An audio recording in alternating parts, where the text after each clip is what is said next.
Bismillahirrahmanirrahim. Tulisan yang paling kecil itu namanya huruf.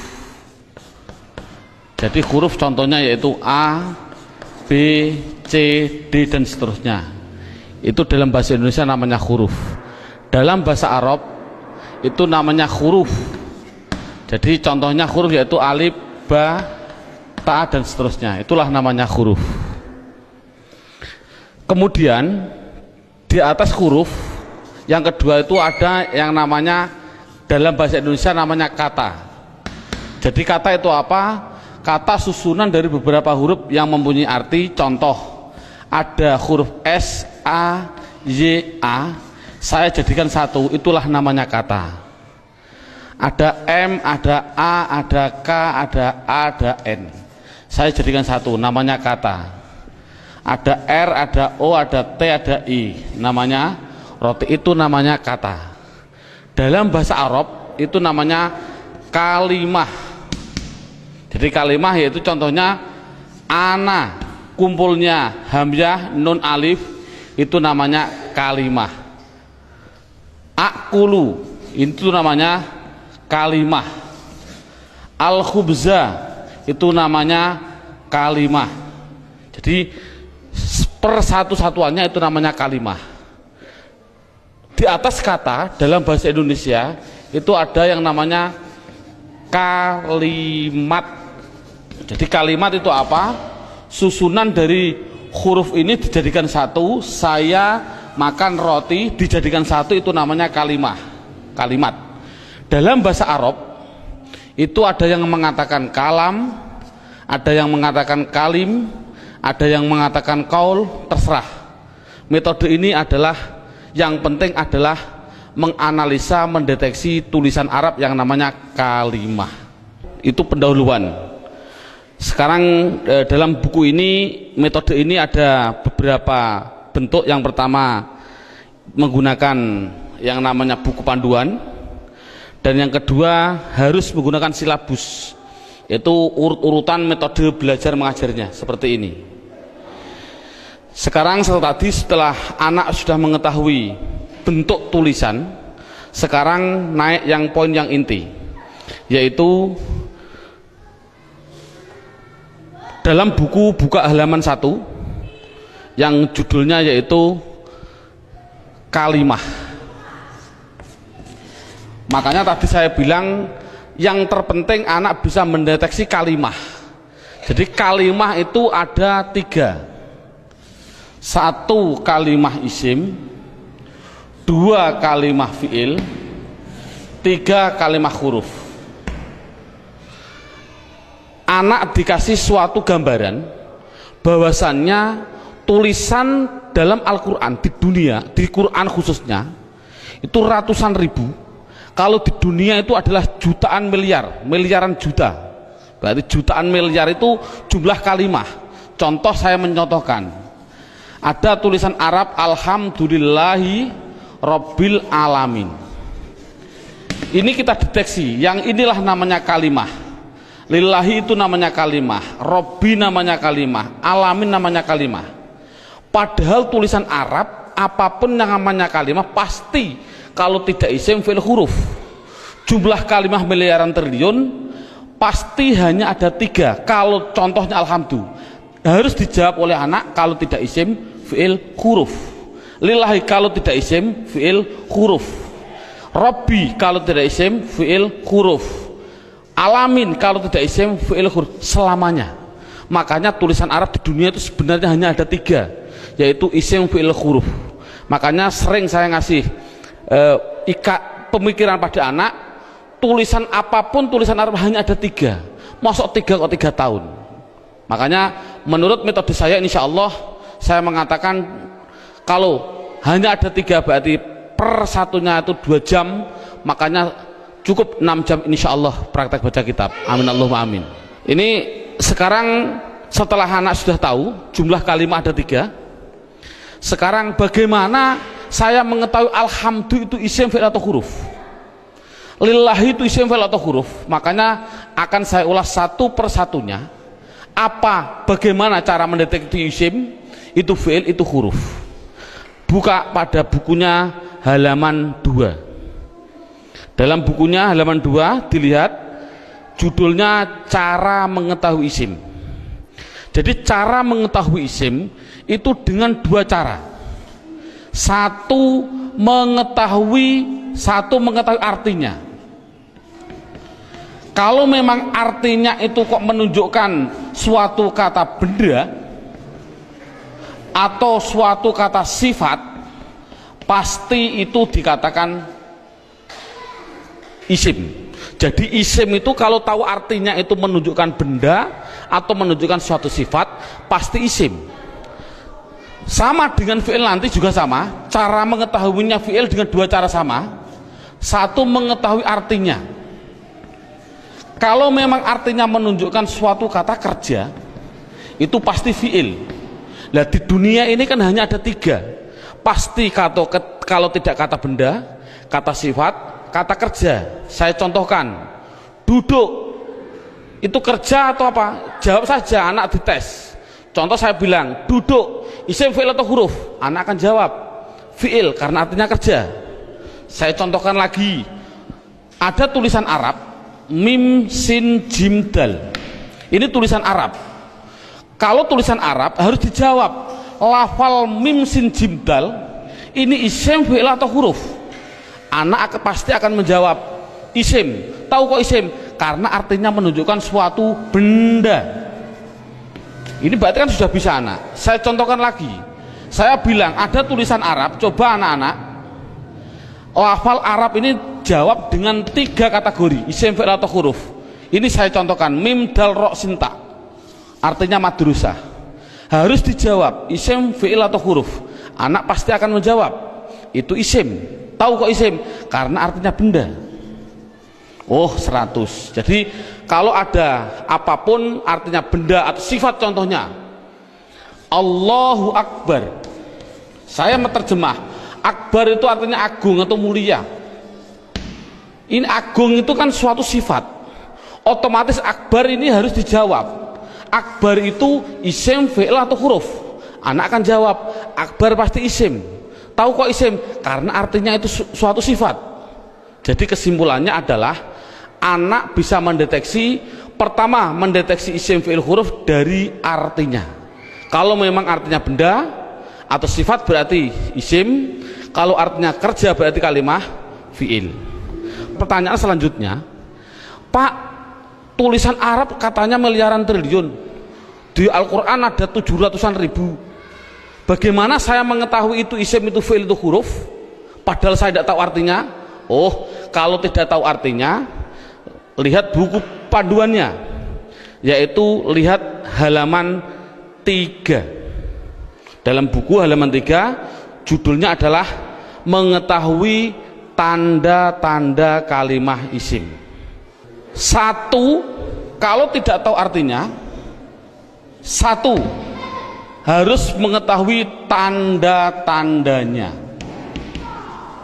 Tanda-tandanya isim. Yang dimaksud tanda-tandanya adalah tanda-tandanya isim. Apa tanda-tandanya isim? Buku halaman 3, 1 yaitu dimasuki tanwin. Tanwin itu berarti baik tanwin dhammah, tanwin fathah, tanwin kasroh. Saya contohkan, hasibun, isim, fi'il atau huruf? Isim. Tahu kok isim? Karena ada tanwin. Untuk anak kecil mungkin kelas 5 diniyah, tanwin itu pasti di belakang. Tulis saja, disuruh di belakang. Bukunya tambah situ silahkan. Yang penting tanwin pasti di belakang. Baik tanwin dhammah, tanwin kasroh, tanwin fathah. Saya contohkan, hasibun. Ini tulisan Arab, harus dijawab isim, fi'il atau huruf? Artinya apa? Saya nggak tahu. Kalau tidak tahu ini harus dijawab isim. Mengapa ke isim? Karena ada tanwinnya. Saya menulis lagi, sohi bin, isim, fi'il atau huruf? Isim. Tahu kok isim? Karena ada tanwinnya. Berarti anak sudah bisa mendeteksi, yaitu tanda-tanda yang pertama kalimah isim, yaitu dimasuki tanwin. Sekarang yang nomor 2, Tanda-tanda isim yang nomor 2 itu kalau ada tulisan Arab depannya dikasih al, makanya dalam bukunya hanya dimasuki al, garis miring di depan. Jadi kalau ada tulisan Arab depannya ada alif dan lam, pasti itu isim. Contoh, alhamdu, harus dijawab isim fi'il atau huruf, jawabnya adalah isim. Tahu kok isim? Karena dimasuki al. Ar-Rahim, isim fi'il atau huruf, isim. Tahu kok isim? Karena ada al. Dan seterusnya. Sekarang yang ketiga, tanda-tanda isim yang ketiga yaitu dimasuki yang namanya huruf jar. Huruf jar itu apa sih? Huruf jar itu adalah tertentu, lafalnya tertentu, yaitu ada tulisan itu berupa apa? Min, ila, an, ala, dan seterusnya. Di dalam buku sudah ada. Min artinya dari, ila artinya ke, an artinya dari, ala artinya di atas, dan seterusnya. Jadi kalau ada tulisan Arab dimasuki min, yang mana huruf jar itu pasti tempatnya di depan suatu kalimah, mesti itu adalah kalimah isim. Contoh, saya mencontohkan ada tulisan Arab, zahaba zaidun ila suq, zahaba zaidun ila suq. Anak saya tes satu persatu dulu. Zaidun, isim fi'il atau huruf? Isim. Tahu kok isim? Karena ada tanwinnya. Suq, isim fi'il atau huruf? Isim. Tahu kok isim? Karena dimasuki huruf jar yang namanya ila. Artinya apa saya suq? Tidak tahu, tidak penting. Ini kan tidak penting. Yang penting itu bisa mendeteksi itu pasti kalimah isim. Contohnya lagi, ada contoh yang namanya ada roja'a. Saya contohkan, roja'a kembali. Siapa yang kembali? Bakrun, siapa bakar? Kembali min dukan, min dukan. Bakrun isim fi'il atau huruf? Jawabnya isim. Tahu kok isim? Karena ada tanwin. Min dukan, dukan itu isim fi'il atau huruf? Isim. Tahu kok isim? Karena dimasuki huruf jar min. Artinya apa? Tidak penting. Jadi makanya itu adalah tanda-tanda kalimah isim. Yang ketiga, yang keempat, tanda-tanda isim yang keempat di situ saya tulis. Ya, saya hapus dulu. Tanda-tanda isim yang keempat yaitu dimasuki namanya huruf kosam. Kosam itu artinya sumpah. Kosam artinya sumpah. Di sini huruf kosam hanya ada 3, wawu, ba, ta. Untuk anak pemula jangan dicontohkan selain lafal Allah, jangan. Untuk pemula jangan. Contoh, wal asri. Asri ini adalah isim. Tahu kok isim? Karena ada wawu kosam. Tidak perlu sebenarnya. Yang penting itu adalah wawu kosam nanti. Contohkan saja wallahi. Berarti Allah itu isim karena apa? Dimasuki wawu ini. Itu aja masih bingung untuk anak didik. Jadi kesimpulannya kosam tidak begitu penting. Yang penting yang terakhir ini, tanda-tanda isim yang terakhir yang kelima, yaitu dimasuki yang namanya mamimu. Contohkan, nih contoh mamimu di sini dalam buku panduan. Di situ lihat halaman 65. Halaman 65 dalam bukunya dibuka. Contohnya halaman 65 yaitu fa'ala yaf'ulu fa'lan wa maf'alan fahuwa fa'ilun wadaka maf'ulun. Saya ambil yang penting-penting saja. Uf'ul la taf'ul, maf'alun 2 kali ini, maf'alun mif'alun. Cara menerangkan pada anak bahwasannya fa'ala yaf'ulu fa'lan ini adalah dalam bahasa pramuka namanya kata sandi. Kalau dalam bahasa komputer namanya keyword atau password, katakan saja password. Passwordnya itu apa? Itu namanya fa'ala. Karena apa? Fa'ala itu adalah hitungan hanya ada 3, 1, 2, 3. Artinya tulisan Arab di dunia, saya tadi bilang miliaran triliun itu pasti dari 3 kata dasar. Saya bilang contoh, memukul, doroba, ini namanya 1, 2, 3. Duduk, jalasa, 1, 2, 3. Menolong, nasoro, 1, 2, 3. Inilah jadi tulisan Arab itu pasti 3. Contoh fa'ala, berarti saya contohkan di atas. Makanya anak, kalau insya Allah kalau anak desa biasanya sudah bisa. Ini namanya fa fi'il, ini namanya fi'il. Sebagai kata sandi namanya fi'il. Namanya fa fi'il, ain fi'il, lam fi'il. Jadi dot itu bertepatan dengan fa, namanya fa fi'il. Ro bertepatan dengan ain, namanya ain fi'il. Ba bertepatan dengan lam, namanya lam fi'il. Jadi pasti tulisan Arab miliaran triliun itu pasti dari 3 kata dasar. Itu pasti. Jadi kalau dilihat nanti dalam tulisan Arab, yang dimaksud mamimu adalah ada tulisan Arab, depannya ada mim, baik dibaca mi kasroh mi, atau dibaca mim dibaca fathah ma, atau ada tulisan Arab dibaca muslim.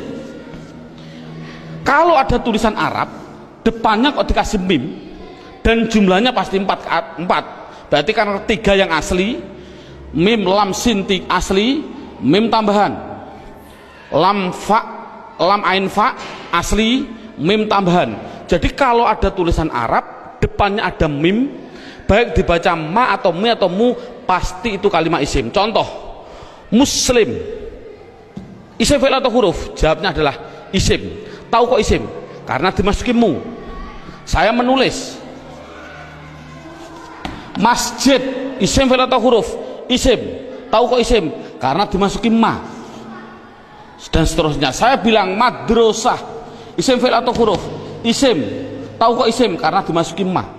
Jadi tulisan Arab kalau ada mim dibaca baik fathah, kasroh, dumah, itu pasti kalimah isim. Sekarang saya tambah sedikit suatu pengenalan.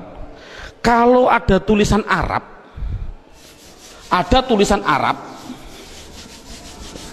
depannya saya kasih mi, contohnya mi dalam halaman 65, itu pasti menunjukkan suatu alat, pasti. Contoh saya contohkan, rowaha sama dengan fa'ala. Rowaha artinya angin. Coba kalau kasih mi bunyinya apa? Samakan dengan ini, berarti mati hidup, hidup. Rowaha kasih mi bunyinya mirwahun. Jadi mirwahun artinya adalah, karena ada mi artinya adalah alat angin. Apa alat angin? Kipas angin. Jadi kipas angin itu bahasa Arabnya adalah mirwah. Saya menuliskan lagi, kalau ada tulisan Arab di belakangnya ada tak seperti ini, tak, pasti itu hanya tambahan, tidak akan asli, pasti tambahan. Contoh, satoro, saya nulis artinya pinggir. Coba kalau kasih mi bunyinya apa? Mistorun. Tapi tak ada masalah lah. Mistorotun. Apa mistorotun? Penggaris salah. Yang betul adalah alat pinggir, yaitu penggaris sama.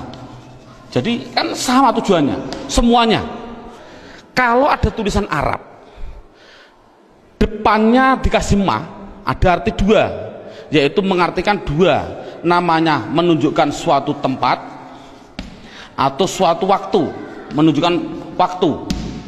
Tinggal pilih kondisional. Untuk guru tolong hanya sebutkan saja pasti maf'a, karena nanti dalam pendalaman ada yang namanya maf'i ada, tapi tidak perlu dicontohkan pada murid. Yang penting adalah maf'a. Kalau ada lafal maf'a, pasti tinggal pilih menunjukkan tempat atau waktu. Contoh, Darosa belajar. Coba kalau kasih ma bunyinya apa? Madrosun. Kasih tak aja lah, tidak masalah lah. Apa namanya? Madrosatun. Darosa belajar. Kalau madrosatun artinya apa? Sekolahan, jangan sekolahan. Artinya itu tempat belajar, yaitu sekolahan, sama. Semuanya seperti itu semua. Kataba menulis. Coba kalau kasih ma bunyinya apa? Maktabun. Apa maktabun? Maktabun artinya tempat menulis. Apa? Meja tulis. Jadi meja tulis bahasa Arabnya maktab dan lain sebagainya. Ada yang mengatakan tempat nulis itu adalah kantor, boleh. Jadi maktabun kantor, boleh, karena memang kantor itu untuk tempat menulis juga, dan seterusnya. Setelah itu yang penting anak bisa mendeteksi kalimat isim. Ini alhamdulillah cukup sampai ini. Minimal anak bisa mendeteksi media harokat pasti isim. Karena apa? Kita semua bisa melihat yang namanya isim di media harokat itu pasti ada tanda-tandanya itu semua, kecuali satu yang namanya mudhof. Ini murid tidak perlu diterangkan, ini khusus spesial guru, karena semua media harokat bisa dideteksi itu isim. Saya bisa mendeteksi kecuali satu, apa yang namanya mudhof. Berarti mudhof, apa mudhof itu nanti tidak perlu kita terangkan pada anak. Ini yang pertama. Sekarang alhamdulillah beberapa menit sudah bisa anak bisa mendeteksi tulisan Arab yang namanya isim. Sekarang kita mendeteksi yang kedua yang namanya kalimah fi'il. Kita mendeteksi yang kedua namanya kalimah fi'il. Tadi saya bilang kalimah ada 3 isim fi'il huruf. Isim mengetahui artinya, kalau benda sifat menunjukkan benda atau sifat berarti isim. Kalau tidak tahu artinya, mengetahui tanda-tandanya. Sama dengan fi'il. Kalau mengetahui artinya, itu artinya menunjukkan suatu kerja, berarti kalimah fi'il. Tadi sudah saya terangkan. Kalau tidak tahu semuanya Pak, oh sama dengan isim, yaitu mengetahui tanda-tandanya. Lihat buku panduannya, yaitu halaman 10. Buku panduan halaman 10.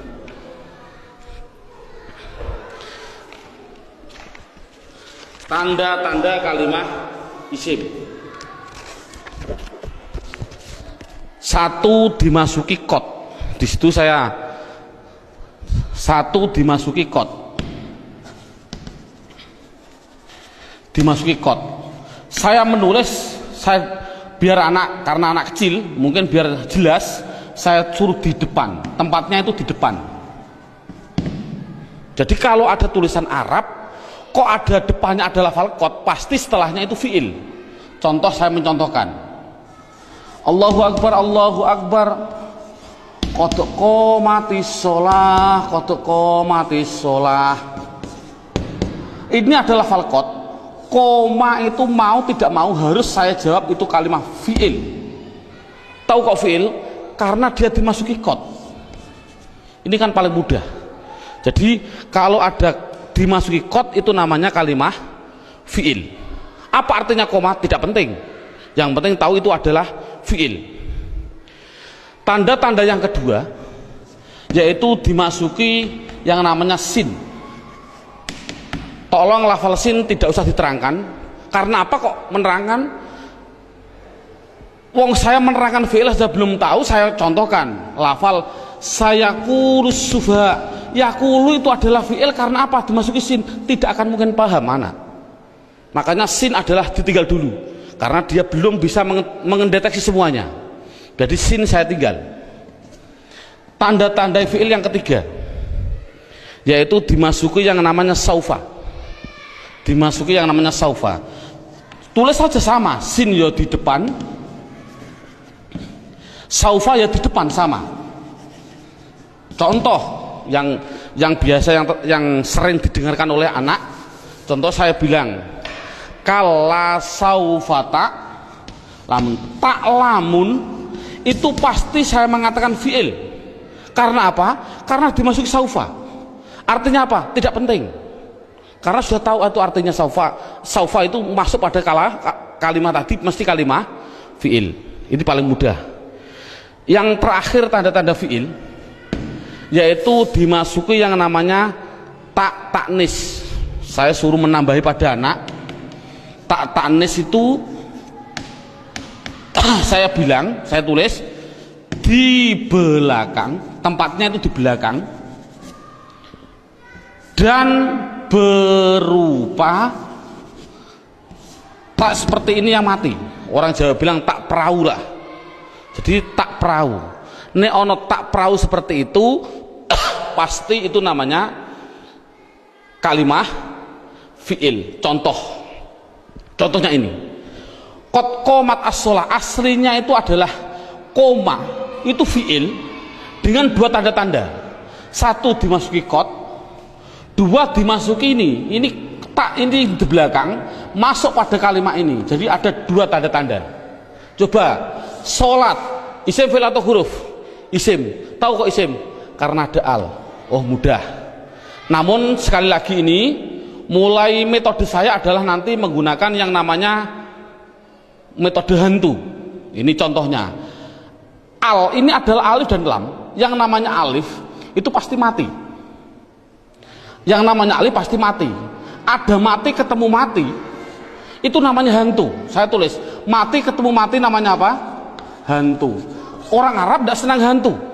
Akhirnya biar ini hidup, akhirnya dikasih biar berdoa. Bunyi apa? Qad qomatis shalah. Bukan qad qomat shalah lagi, tapi qad qomatis shalah. Saya contohkan lagi. Lafal min ketemu masjid. Bunyinya apa? Min al masjid tidak boleh karena ini ada alif mati, mati ketemu mati namanya hantu, tidak boleh, harus dihidupkan biar berdoa, bunyinya minal masjidi. Contoh lagi, an ketemu madrasah, bunyinya apa? Anil. Kok bisa anil? Oh karena ada mati ketemu mati namanya hantu. Ini sekali lagi orang Arab itu tidak senang atas hantu. Kesimpulannya adalah berapa menit mulai pertama dan sekarang ini anak sudah bisa mendeteksi media harokat yang namanya isim dan fiil. Alhamdulillah dengan beberapa menit anak sudah bisa mendeteksi namanya media harokat isim atau fiil. Karena apa? Huruf itu hanya huruf jar. Katakan saja huruf jar. Ada huruf li taukid dan sebagainya, itu tidak penting. Berarti kalau huruf jar itu tertentu tadi hanya min ila ada berapa 9.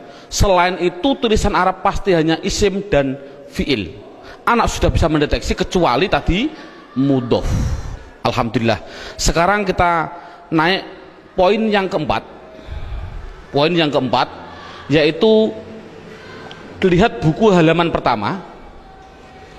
Dalam halaman pertama terlihat kalimah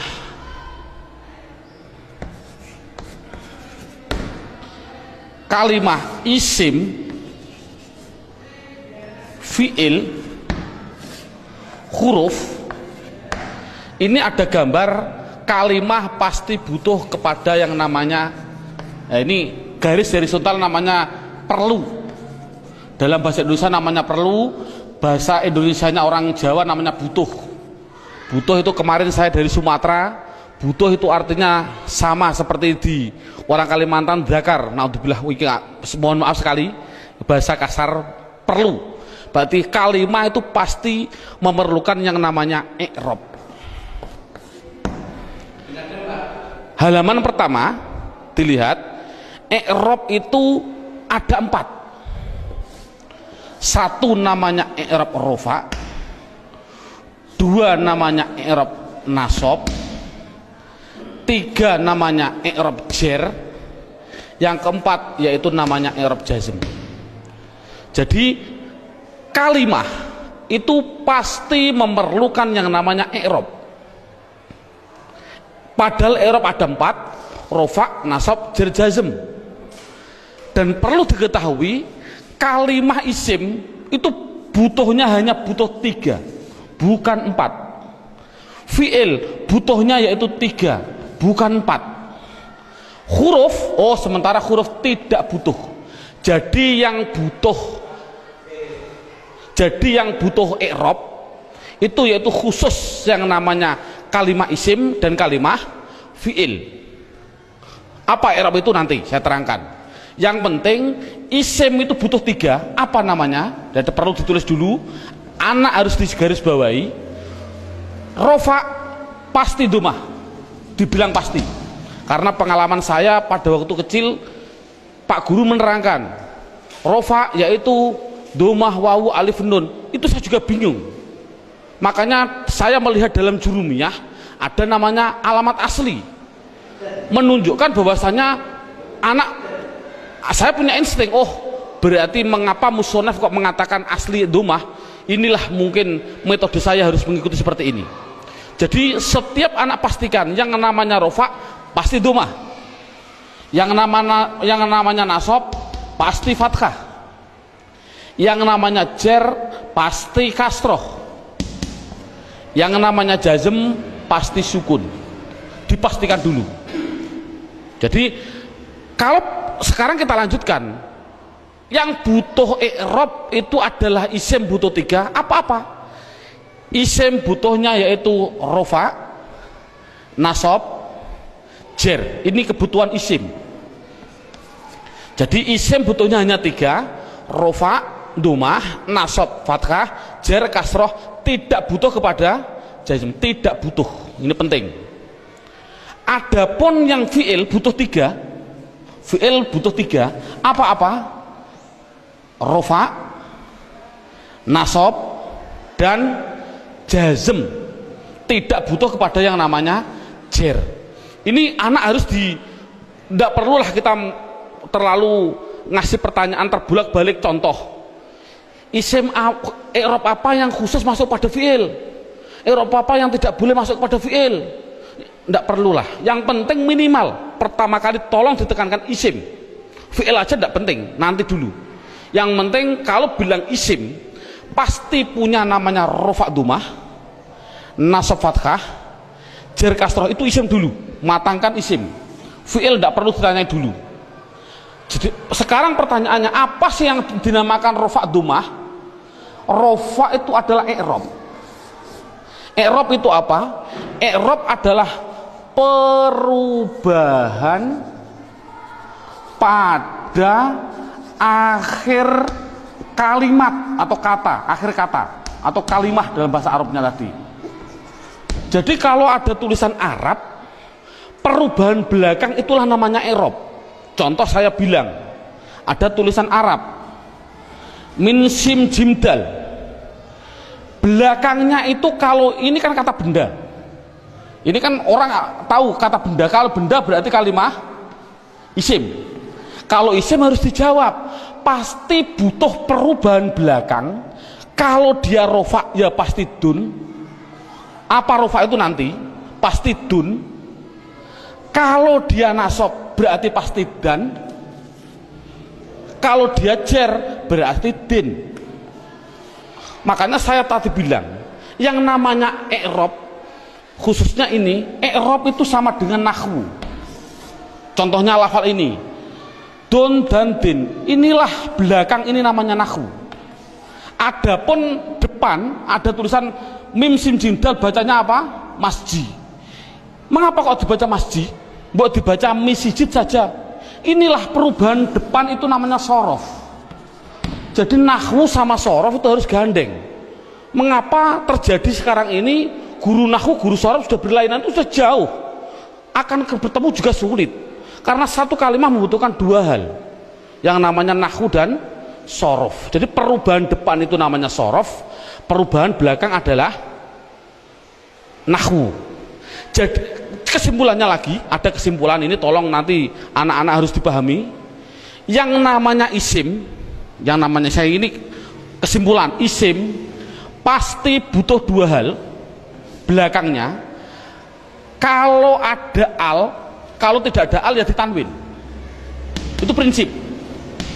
Jadi kalau ada tulisan Arab kok dia menunjukkan suatu isim, itu harus kasih tanwin kalau tidak ada alnya.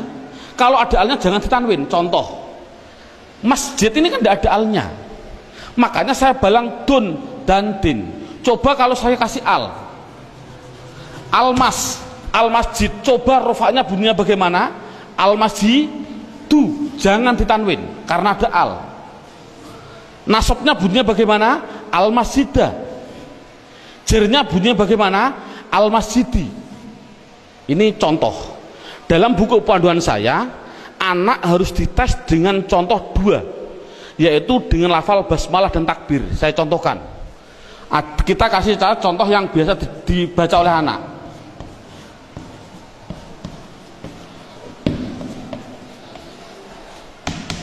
Dideteksi dulu isim fi'ilnya.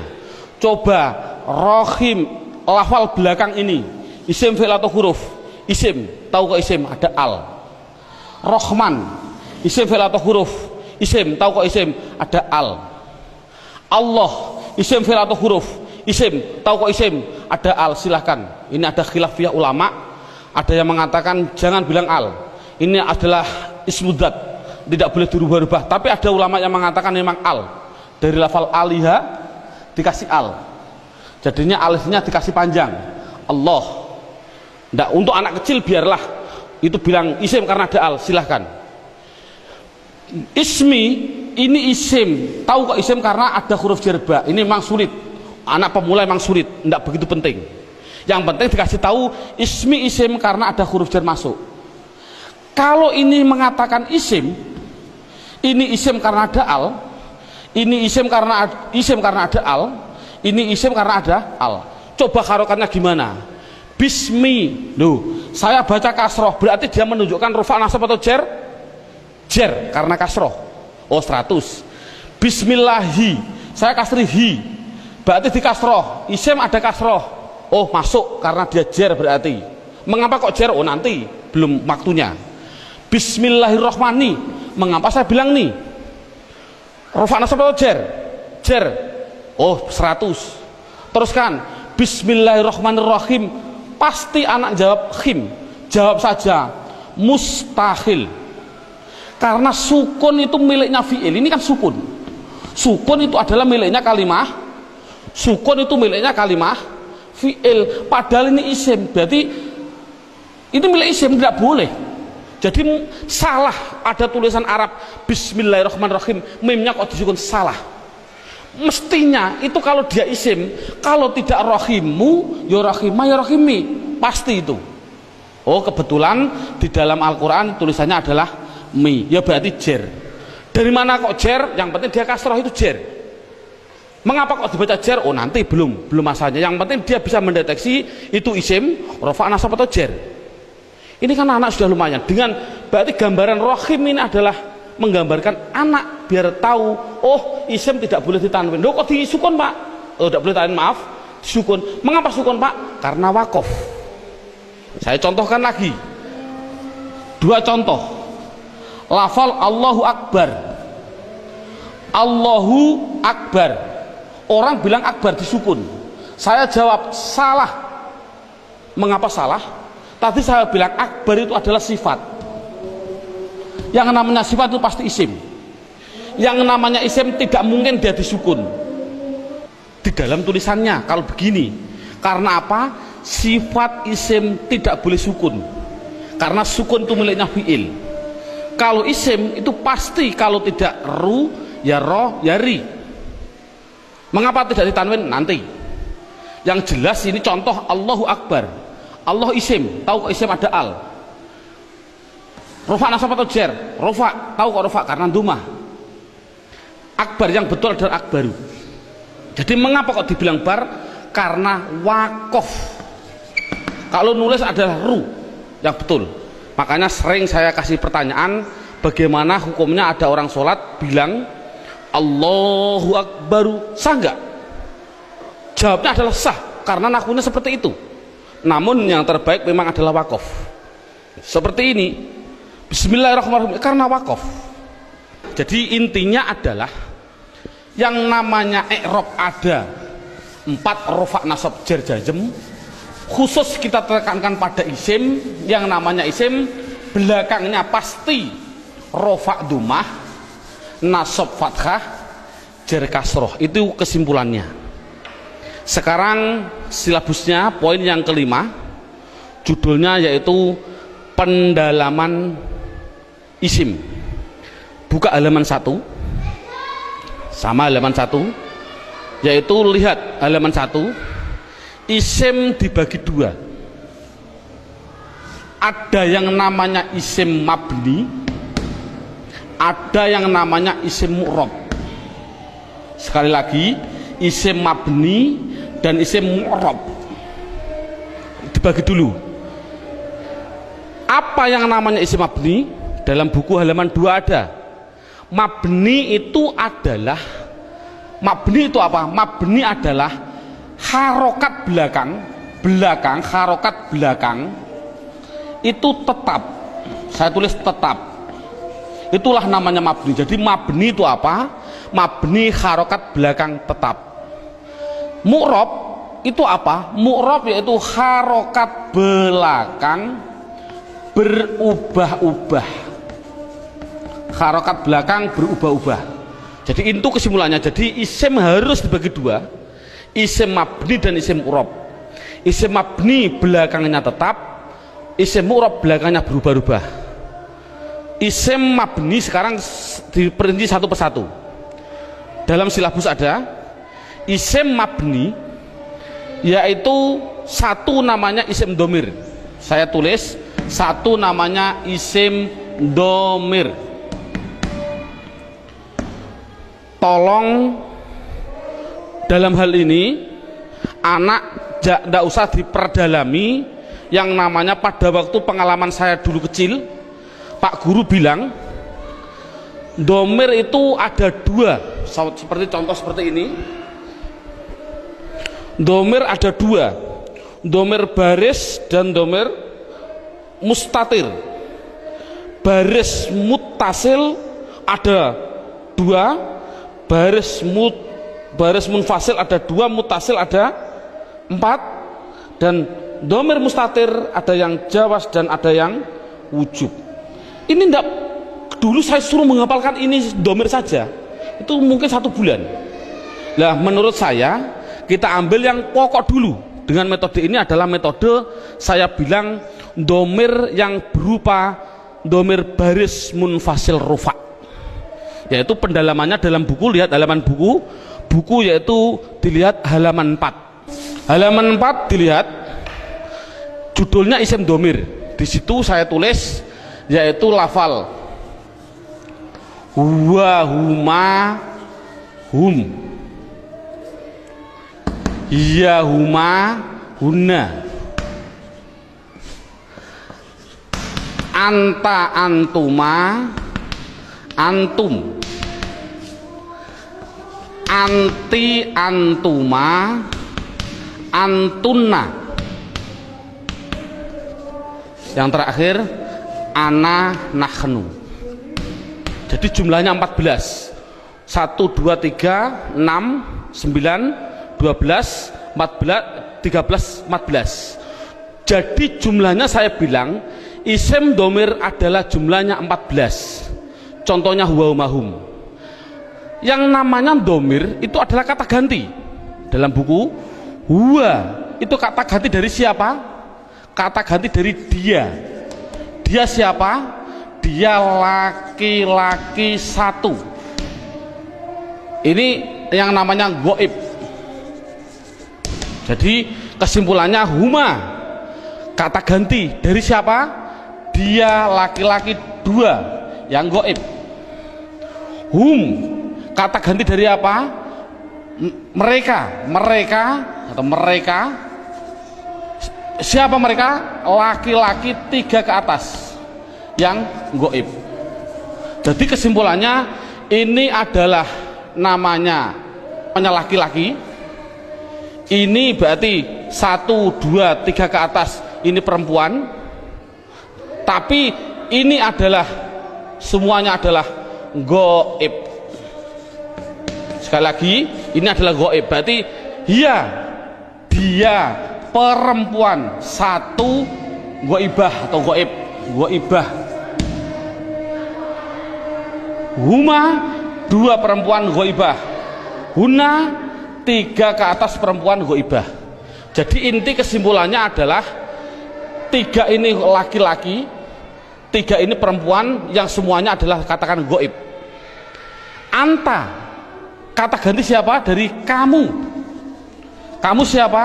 Kamu laki-laki satu yang hadir. Saya simpulkan, intinya ini adalah laki-laki yang anti antuma antuna, saya simpulkan perempuan, namun dua-duanya ini namanya hadir. Namanya hadir. Ana artinya saya, nahnu artinya kita. Penjelasannya, mengapa domir dikatakan mabni? Ini anak dijelaskan dengan dua pendekatan. Contoh lafal huwa. Huwa itu kata ganti siapa? Dari dia. Dia satu, orang laki-laki satu, orang Inggris. Kata gantinya juga dia. Tetap inilah akhirnya wa. Selamanya akhirnya dibaca wa. Makanya dikatakan mabni adalah belakangnya tetap, yaitu tetap dibaca fathah. Dia orang Amerika, ya sama tetap wa. Orang Indonesia, ya tetap wa. Jangan mentang-mentang orang Indonesianya orang pendek-pendek terus dibilang wi. Kalau orang Arab orangnya tinggi-tinggi wu, ndak boleh. Kesimpulannya adalah selamanya pasti akhirnya tetap berupa yang namanya wa. Itu pendekatan secara logika. Pendekatan secara nahwiyah walaupun salah, karena walaupun salah, contoh huwa dia dibaca rofa ya tetap huwa. Dia karena isim kan dibaca nasab ya tetap huwa. Dibaca jar ya tetap huwa. Sekali lagi untuk seorang guru, cara menerangkan seperti ini walaupun salah, kan tidak mungkin huwa itu adalah dhamir rofa, kok bisa nasab. Itu contoh seorang guru, ini penting untuk seorang guru. Ngomong ini permasalahannya, pengalaman saya keliling, pertanyaan saya itu rata-rata di dalam hal goib dan hadir. Saya bilang, apa sih artinya goib dan apa sih artinya hadir? Rata-rata orang mikir goib adalah tidak ada orangnya, hadir adalah ada orangnya, padahal salah. Pengertian goib adalah tidak diajak bicara, walaupun ada di sampingnya. Samping saya ada namanya Zaid. Ada orang tanya, Pak, Zaid mau ke Semarang kok, bilang pada saya, padahal di samping saya ada Zaid. Ini namanya hadir atau goib? Goib, karena orangnya bicara sama saya, bukan pada Zaid. Jadi kata gantinya pada Zaid adalah wa. Ini menunjukkan artinya goib, yaitu jangan diartikan tidak ada orangnya, diartikan apa? Tidak diajak bicara. Kalau hadir ya berarti diajak bicara. Itu kesimpulannya adalah mabni harokat belakangnya tetap selamanya. Contoh mereka selamanya mesti hum, disukun selamanya. Jadi saya tulis di situ pertama isim domir mabni jumlahnya adalah 14. Buka seterusnya bukunya halaman 5. Yang kedua, mabni yang kedua yaitu yang namanya di situ saya tulis isim isyarah.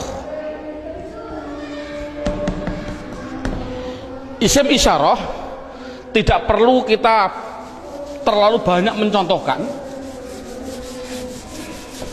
Isim isyarah itu kita contohkan hanya yang mudah-mudah saja.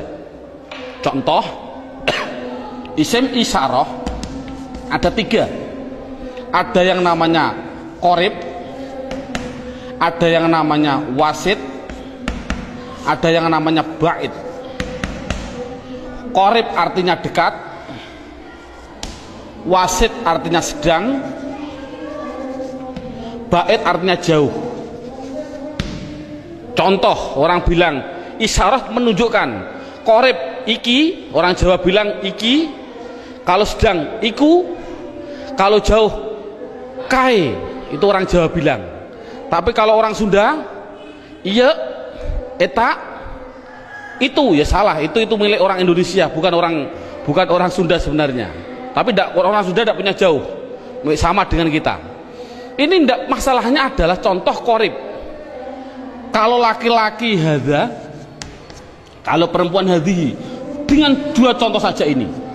Contoh lafal hadza, siapa ini selamanya dibaca dza, akhirnya dza, walaupun yang ditanyakan seorang kiai, seorang gubernur, seorang presiden, tetap siapa ini, man hadza, selamanya dibaca dza belakangnya, jangan berupa dzi atau du. Makanya itulah namanya mabni. Saya tidak usah menerangkan wasit, bait sudah ada. Yang jelas contohnya yaitu dalam buku panduannya sudah saya tunjukkan, yaitu isim isyarah ada 3, hadza hadhihi. Kalau sedang yaitu lafal daka dan dalika, daka dan dalika, daka dan tilka, saya contohkan daka dan tilka. Kalau jauh saya contohkan hanya 2, dalika dan ulaika. Jadi jumlahnya yaitu ada berapa? Dalika, ulaika. Jumlahnya berapa? 1, 2, 3, 4, 5, 6. Saya katakan isim isyarah jumlahnya adalah hanya 6. Walaupun nanti pendalamannya banyak. Seorang guru tolong hanya seperti itu dulu. Terusnya mabni yang ketiga yaitu yang namanya isim mausul. Buka dalam bukunya halaman yang ke isim mausul, kata sambung. Datanglah Zaid, yang mana ja'a Zaidun alladhi. Ini isim mausul itu hanya tertentu, lafalnya tertentu. Sudah dalam bukunya ada, yaitu lafal alladhi, alladina, alladhi, alladhi, alladani, alladina. Contoh saya tidak usah nulis, mohon dilihat contoh ini. Isim mausul tertentu, alladhi, alladani, alladina, allati, allatani, allati. Cukup sebutkan hanya 6 saja, yaitu biar anak hanya tahu isim mausul jumlahnya hanya ada 6. Mabni yang keempat, mabni yang keempat yaitu yang namanya isim istifham. Istifham, istifham itu pertanyaan. Di situ saya menulis, tidak usah saya tulis biar waktunya lebih singkat. Yang penting guru bisa menerangkan. Yaitu di situ saya tulis hanya man, mundu, madza, mata, ayana, aina, kaifa, anna, kam, dan ayu. Jumlahnya saya tulis itu hanya 10. Jadi istifham hanya ada 10. Yang keempat, yang ke mabni yang kelima, yaitu namanya isim syarat. Syarat itu apabila, jikalau, andai kata, itu namanya syarat. Saya tulis dalam bukunya biar lebih singkat. Lafalnya tertentu. Man, ma, mahma, mata, ayana, aina, anna, haisuma, kaifama. Jumlahnya yaitu hanya ada 9. Yang terakhir yang nomor 6, yang namanya isim fi'il. Ini loh, namanya isim fi'il. Kadang-kadang orang bingung. Di situ ada isim fi'il madhi, isim fi'il mudhari, isim fi'il amar. Yang penting contohnya saya bilang isim fi'il amar, isim fi'il amar. Contohnya lafal amin, amina. Ini dikatakan dia bukan isim, bukan fi'il. Dikatakan isim fi'il. Mengapa kok isim fi'il? Tidak usah kita, anak tidak usah dikasih jawaban, kasih alasan, tidak usah. Yang penting isim fi'il itu lafalnya tertentu. Lafalnya itu hanya ada 9. Begitu. Berarti anak yang penting tahu. Contohnya seperti ini. Isim fi'il amar yang pertama, ada yang namanya soh dan seterusnya. Isim fi'il madhi ada 2, isim fi'il mudhari ada 2. Cukup 9 saja. Inti kesimpulannya, isim mabni itu jumlahnya adalah 14, 6, 6, 10, 9, 9, jumlahnya adalah 54. Padahal tadi saya bilang tulisan Arab yang namanya isim di dunia jumlahnya kalimat isim adalah 1 miliar triliun. Itu jumlahnya tulisan Arab di dunia itu 1 miliar triliun. Kalau isim jumlahnya miliaran triliun dibagi dua, mabni dan mu'rob. Yang namanya mabni yaitu 54, selainnya pasti mu'rob. Kesimpulannya, isim mu'rob adalah yang tidak berupa mabni. Saya mohon maaf untuk seorang ustadz, seorang guru. Dulu pada waktu saya masih kelas 1 sanawiyah, sudah diajarkan oleh alfiyah, padahal saya belum memahami betul. Saya ditunjukkan contohnya huwa, isim domir. Isim domir huwa itu dikatakan mabni karena apa? Karena yang namanya mabni adalah serupa dengan huruf. Murob tidak serupa dengan huruf. Jadi yang namanya mabni serupa dengan huruf. Serupa di dalam apanya? Ada sibe wat'i, sibe iftikori, sibe. Tidak perlulah kita sementara, nanti dulu. Yang penting anak bisa, yang namanya mabni pasti tertentu lafalnya, dan dia pasti serupa dengan huruf. Makanya tidak usah kita menjelaskan alasan-alasan dulu, biarlah nanti seorang ustadz kalau dia sudah belajar alfiyah. Ini metode awal. Jadi saya simpulkan, kalau tulisan Arab yang namanya isim jumlahnya 1 miliar triliun, mabni 54, berapa jumlah mu'rob? Jumlah mu'rob ya miliaran triliun dikurangi 54. Kalau kita nulis persen, ya mungkin 0,000 nafas hampir habis baru 1%. Jadi anak mudah. Isim domir ada 14, isim isyarah ada 6. Contoh, alhamdu, isim fi'il atau huruf? Isim. Tahu kok isim? Ada al. Kalau tahu isim harus dijawab, dia masuk kategori mabni atau mu'rob, harus dijawab. Jawabnya apa? Anak dibilang ini pasti mu'rob. Karena apa kok mu'rob? Karena lafal alhamdu tidak ada pada mabni yang jumlahnya 54. Itu kan paling mudah. Berarti semua tulisan Arab kalau tidak ada di 54 ya pasti mu'rob. Berarti mu'rob miliaran triliun. Jadi makanya anak suruh menghafalkanlah. Arti tidak perlu nanti dulu. Yang penting anak bisa mendeteksi. Itu adalah mabni, jumlahnya 54, apa-apa, wa dan seterusnya. Isim isyarah tak dihafal, isim mausul hafal. Selain itu pasti mu'rob. Contoh lagi, alhamdulillahi rabbil alamin. Isim fi'il atau huruf? Isim. Tahu kok isim? Ada al. Kalau isim, jawab mabni atau mu'rob? Itu pasti pertanyaan itu harus. Jawabnya adalah mu'rob. Tahu kok mu'rob? Karena tidak ada di mabni, gitu saja. Paling simpel. Mengapa kok mu'rob? Karena tidak ada di mabni. Insya Allah anak akan bisa. Berarti bisa mendeteksi media harokat itu isim, mabni atau mu'rob. Semuanya. Mulai dari bismillah, mu'rob karena tidak ada di mabni. Bismillahi Allah, mu'rob karena tidak ada di mabni. Bismillahirrahman, Rahman mesti mu'rob karena tidak ada di mabni. Rohim, mu'rob karena tidak ada. Mudah. Jadi anak sudah bisa mendeteksi itu mabni dan itu mu'rob. Sekarang pendalaman yang terakhir, pendalaman isim yang terakhir yaitu di dalam hal mu'rob. Dalam buku panduannya lihat halaman 8. Lihat halaman 8. Halaman 8 sudah tertulis, saya tulis di situ. Halaman 8. Halaman 8 sama halaman 1 sama. Sekali lagi, halaman 8 dan halaman 1 adalah sama. Yang namanya mu'rob itu tadinya ada 6 jumlah total 54. Sekarang enggak, yang namanya mu'rob 1 ada yang namanya mufrad, 2 ada yang namanya tasniyah, yang ketiga ada yang namanya jamak mudzakkar salim, yang keempat ada yang namanya jamak muannas salim, yang kelima, nah ini saya batasi cukup mu'rob yang penting anak bisa 4, mufrad tasniyah jamak mudzakkar salim jamak muannas salim. Yang kelima sampai yang ke-9 tidak penting. Sekali lagi metode ini adalah tidak penting. Karena apa? karena mu'rab yang 4 ini itu sudah mendominasi dalam tulisan Arab. 80% dari tulisan Arab itu pasti terjadi dari 4. Makanya anak harus ditekankan di dalam 4 tadi.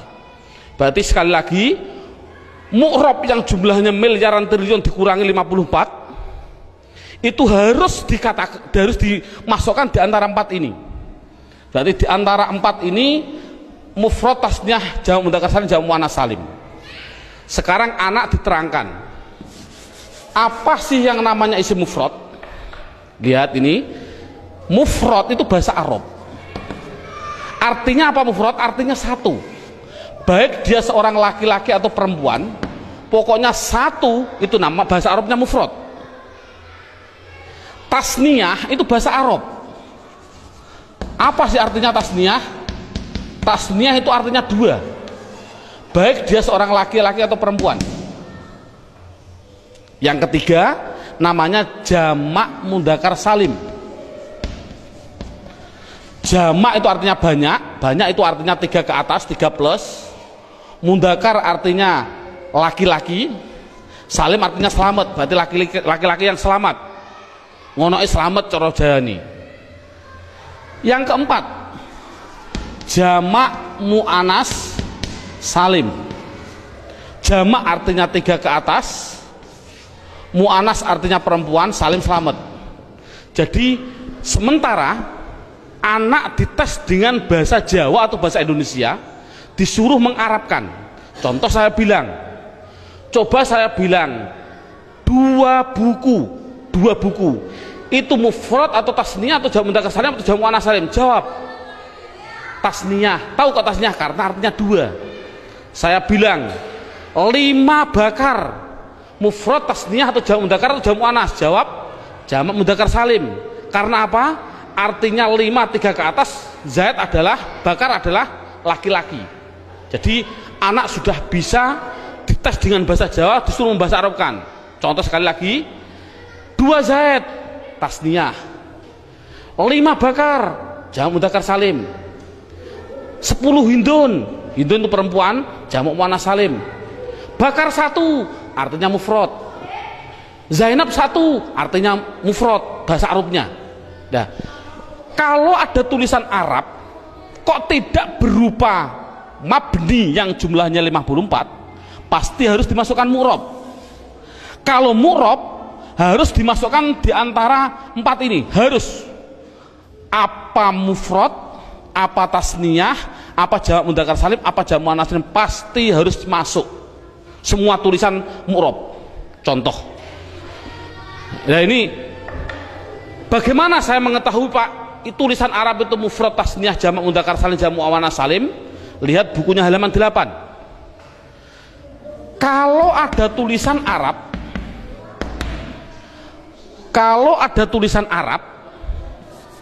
belakangnya kok ada alif nun atau ya nun, nunnya dibaca kasroh ni, sebelum ya dibaca fathah, sebelum alif dibaca fathah, bunyinya ani atau aini, mesti artinya 2.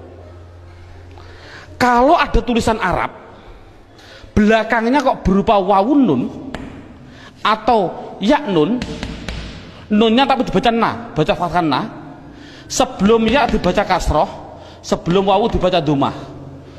Kalau orang Jawa bilang una, ini berarti mati nih, atau ina, tadi aini, mesti artinya 3 ke atas laki-laki.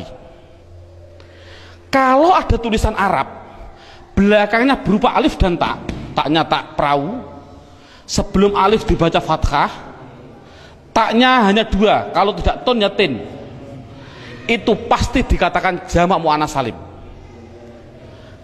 Kalau ada tulisan Arab belakangnya tidak ada tambahan ani, aini, una, ina, atun, atin, mesti itu isim mufrad.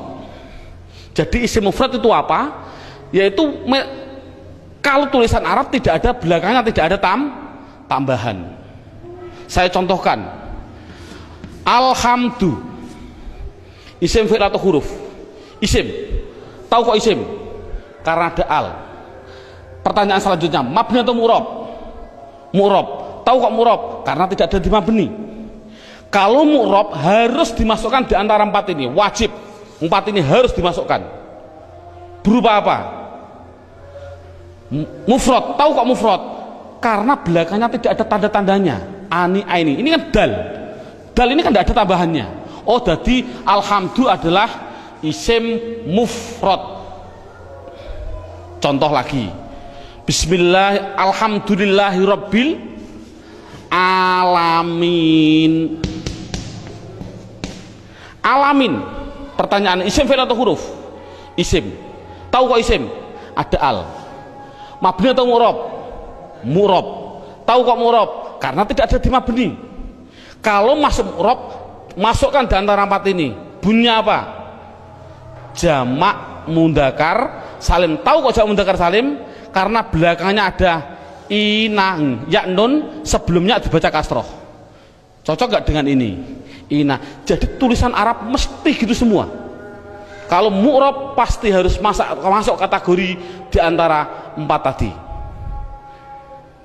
Ini alhamdulillah berapa jam ini anak sudah bisa 100% mendeteksi isim dan mengkategorikan di antara mabni dan mu'rob. Subhanallah, sudah bagus.